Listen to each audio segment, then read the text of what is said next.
할렐루야. 주일 일부 예배입니다. 오늘 일부 예배는 기존의 말씀을 강해 말씀을 어, 변경해서 시대에 관한 또 설교를 좀 했으면 싶습니다. 지금 이제 윤석열 대통령이 지금 깜빵에 계신데 탄핵에 대한 재판이 결과가 앞으로 뭐 일주 조금 더 남았죠. 결과가 나올 때까지 더 그런 설교가 필요하다 싶어서 오늘 제목은 윤석열 대통령 탄핵 재판 결과를 기다리며 우리의 태도라는 제목으로 여러분과 함께 나누기를 원합니다. 자, 기도하도록 할게요. 예수님, 주님께서 이 시간에 또 같이 우리의 마음을 만져주시고 한국 교회를 만져주시고 또 깜빵에 계신 윤석열 대통령을 만져주셔서 앞으로 이 상황에서 우리의 마음의 태도를 주님께서 인도하여 주시옵소서. 예수님 이름으로 기도합니다. 아멘.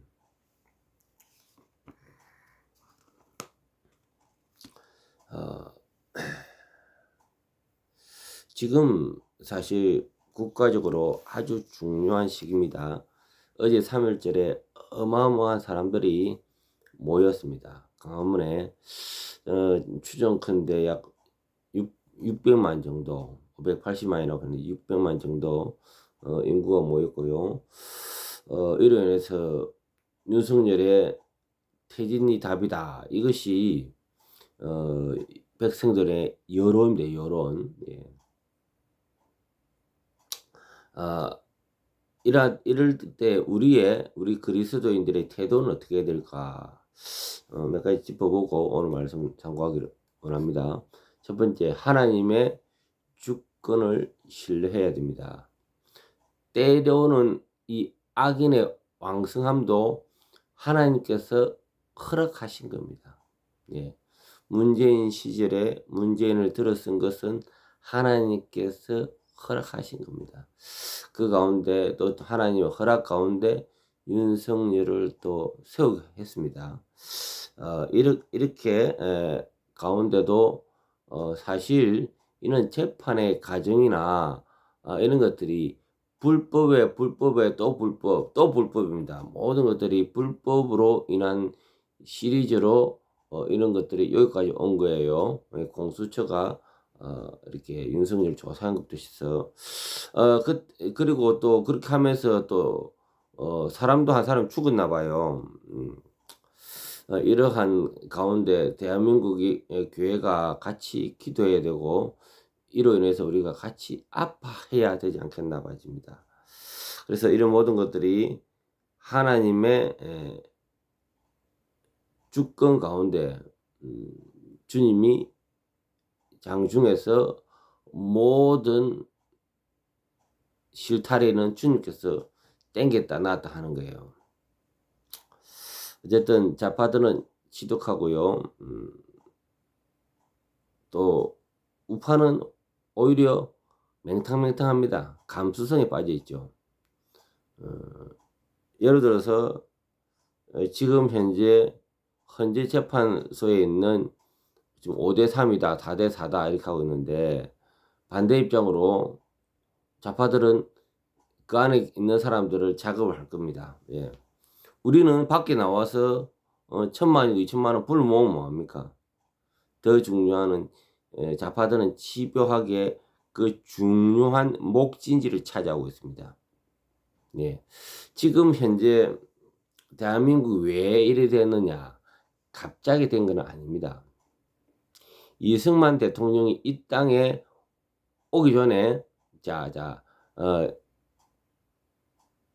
이승만 대통령이 현재 그때 한마디로 이제 해외에 유학하러 가자 쫓기갔거든요.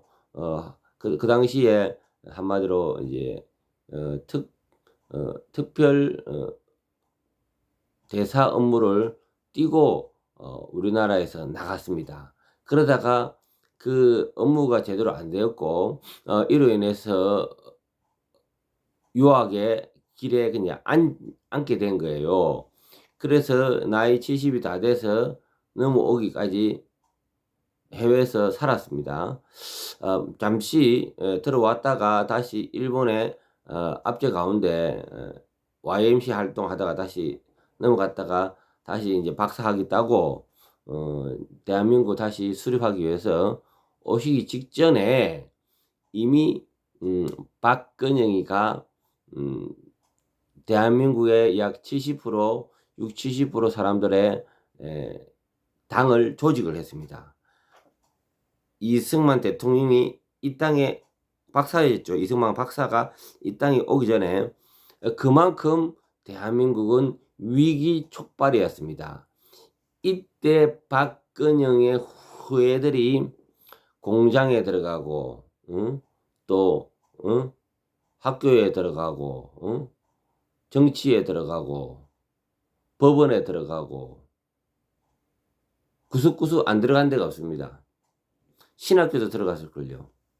왜냐하면 제가 애국운동을 해보다 보니까 젊은 목사들이 좌파들이 상당합니다. 분명히 들어갔다 봐집니다. 네. 헌재에도 4명이 좌파가 앉아있듯이 공식적인 좌파가 앉아있잖아요. 그렇듯이 어디든 구석구석 안 들어간 게 없습니다. 이러한 모든 것들이 하나님의 주권 가운데 허용한 겁니다. 허용. 그래서 우리는 믿는 자로서의 하나님의 선한 걸음을 인도해 달라고 기도해야 되겠죠. 네. 자, 성경은 모든 권세가 하나님께로 나왔음을 가르칩니다. 로마서 13장 1절에 각 사람 위에 있는 권세에게 복종하라. 권세는 하나님으로부터 나지 않음이 없나니 모든 권세는 다 하나님께서 정하신 바라 라고 말씀합니다. 우리는 하나님 주권을 신뢰하며 현재 상황 속에도 하나님의 뜻이 이루어질 것을 믿어야 합니다. 참 신기하죠. 대통령의 우파가 앉아 있어도 이렇게 맥락 없습니다. 맥락 없어. 왜 그럴까요? 실세가 예를 들어서 우리 법 연구회인가요? 아주 실세 그들은 약 100여명밖에 안 되는데 10%도 채 안 되는 사람들이 전체 실세 자리에 앉아 있습니다. 실세 자리. 중요한 꽃보직에 앉아 있는 거죠. 그만큼 그들은 치밀하고 전략적이고 또 조직적인 거라 이렇게 봐집니다. 예. 우리 애국 사람들, 우리 우파 사람들은 그런 부분에서 맹탕해요. 자, 안타깝습니다. 예. 두 번째, 진리와 정의를 추구합시다. 말씀을 드릴게요. 미가서 6장 8절 사람아 주께서 선한 것이 무엇임을 내게 보이셨나니 여호와께서 내게 구하는 것은 오직 정의를 행하며 인자를 사랑하며 겸손하게 내 하나님과 함께 행하는 것이 아니냐라고 말씀합니다. 우리는 정치적 상황 속에서도 진리와 정의를 추구하며 공정한 판단이 이루어질 것을 기도해야겠습니다. 이번에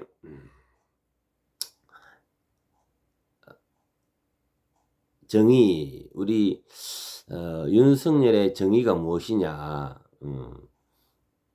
계엄령의 계몽령으로 전 국민이, 많은 국민이 특히나 젊은 세대가 일어나게 되고 또 깨주게 되고 그들이 관심을 갖게 되었습니다.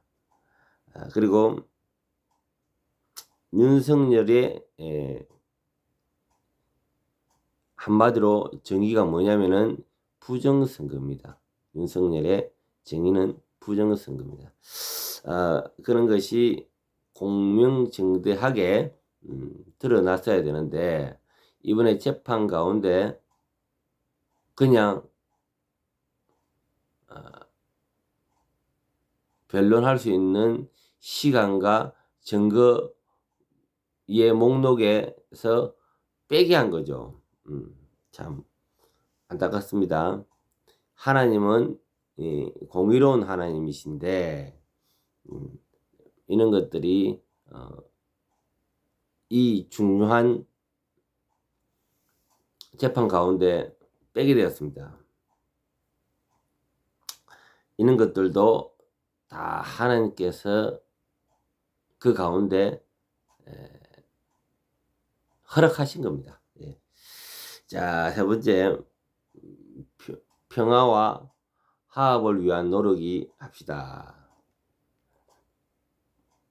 에베소서 4장 3절 말씀. 평안의 매는 줄로 성령이 하나 되게 하신 것을 힘써 지키라고 권면합니다. 탄핵과 같은 정치적 상황 속에서도 사회는 분열되기 쉽습니다. 그러나 우리는 평화를 이루는 자로서 서로를 이해하고 화합을 위해 노력해야겠습니다. 지금 미국의 트럼프 대통령이 2기 정부로 맞이하여 전 세계가 상당히 술렁거리고 있습니다. 특히나 무역전쟁이죠. 무역전쟁. 이로 인해서 나라가 위기 일발에 빠질 수 있는 나라들이 여러 있고 다만 동맹하고자 하는 자들은 프렌드십으로 그래도 윈윈하는 그런 구조로 가지 않나 이렇게 봐집니다. 이런 부분에 대해서도 우리가 시각적인 관념만 바로 잡히면 이 모든 맥락이 잡히거든요.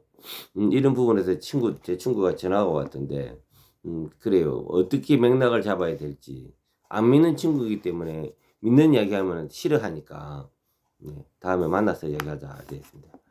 자, 그래서 우리가 지금 현재 사실은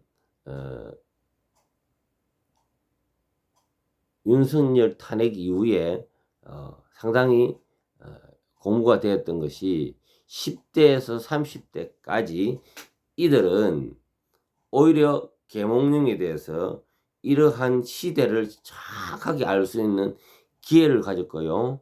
그리고 한국 교회와 한국의 미래에 대해서 다음 세대에 의식이 있는 그러한 세대가 이어지게 하여 주니까 너무나도 감사하다 이렇게 봐집니다.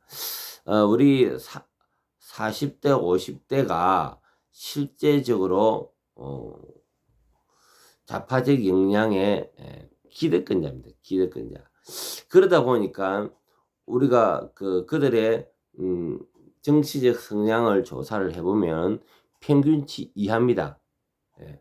지금 오히려 20대 30대가 윤석열을 지지하는데 오히려 40에 50대는 윤석열을 탄핵에 동조하고 있습니다. 더 많은 퍼센트가. 이것이 왜 그러느냐. 이미 기득권자로서의 그들의 한계라는 거죠. 한계. 그런데 60, 70대 이후 분들은 다음 세대가 이어지기를 간구하는데 사실 40대 50대는 건너뛰더라도 그 다음 10대에서 30대가 앞으로 장구히 이러한 복음을 받고 또 이러한 대한민국의 미래의 청사진을 같이 꿈을 꾼다는 거, 이거 얼마나 고무적인지 몰라요. 그래서 우리는 이런 부분에 대해서 다음 세대의 믿음이 계승이 되고 또 신앙의 발전이 되고 자유민주주의의 정신적 가치관을 심을 수 있으니 얼마나 감사한지 모릅니다. 자, 그리고 기도로 나라를 섬깁시다. 디모데전서 2장 1절에서 2절. 그러므로 내가 첫째로 권하노니 모든 사람을 위하여 간구와 기도와 도구로 감사로 하되 임금들과 높은 지위에 있는 모든 사람을 위하여 하라. 이는 우리가 모든 경건과 단정함으로 고요하고 평안한 생활을 하려 함이니라 말씀합니다. 우리는 지도자들과 함께 나라를 끊임없이 기도함으로써 하나님의 지혜와 인도를 임해야 함을 구하겠습니다. 교회가 지금 이 시대를 위하여 구체적인 현재의 정체성을 가지고 그리고 나아갈 바를 보고 기도해야겠습니다. 제가 지난주에도 설교했습니다. 이 강화문 불의 의미가 있다. 그렇기 때문에 이 불은 자유 통일과 선교적 역량이 대한민국에 붙들고 있는 성령께서 내리고자 하는 숙제가 있다라고 제가 지난주에 설교 가운데 얘기했죠. 제가 강화문을 한 60번 정도 오갔는데 대략적으로 제가 센 거는 아니고요. 그 정도 예상이 돼요. 그러면서 이 강화문의 불이 뭘까 늘 제가 체득하면서 깨달은 바입니다. 몸으로 깨달은 바죠. 그래서 이런 기도로 나라를 섬겨야 되겠다. 그리고 교회에서도 한국 교회에서도 이러한 정체성을 정확하게 깨달아야 된다. 그냥 요 그젠데요. 그냥 우리 교회에서 뭐 기도한다 이게 아니고요. 지금 전국적으로 많은 사람들이 한 마음을 가지고 있단 말입니다.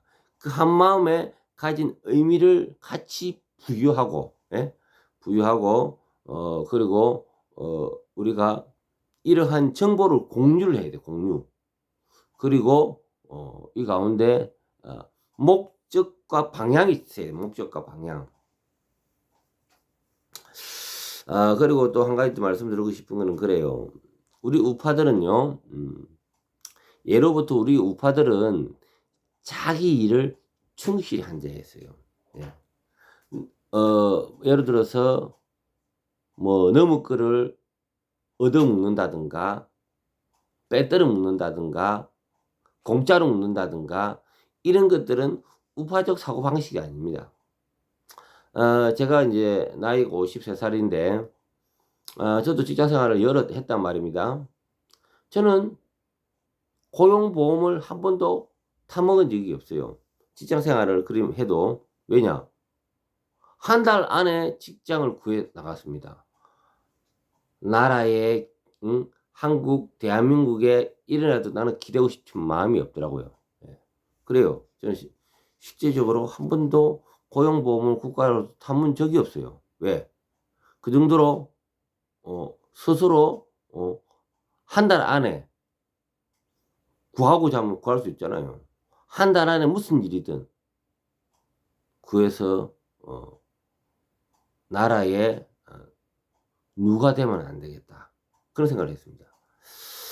그래서 우리 우파들은요, 자기 일에 충실해야 됩니다. 물론 강화문을 한 번씩 가는 것도 중요하지만요, 더 중요한 거는 자기의 삶에 충실해야 되겠다. 그리고 뭔가 받아 모아야 되겠다는 그러한 피동적이고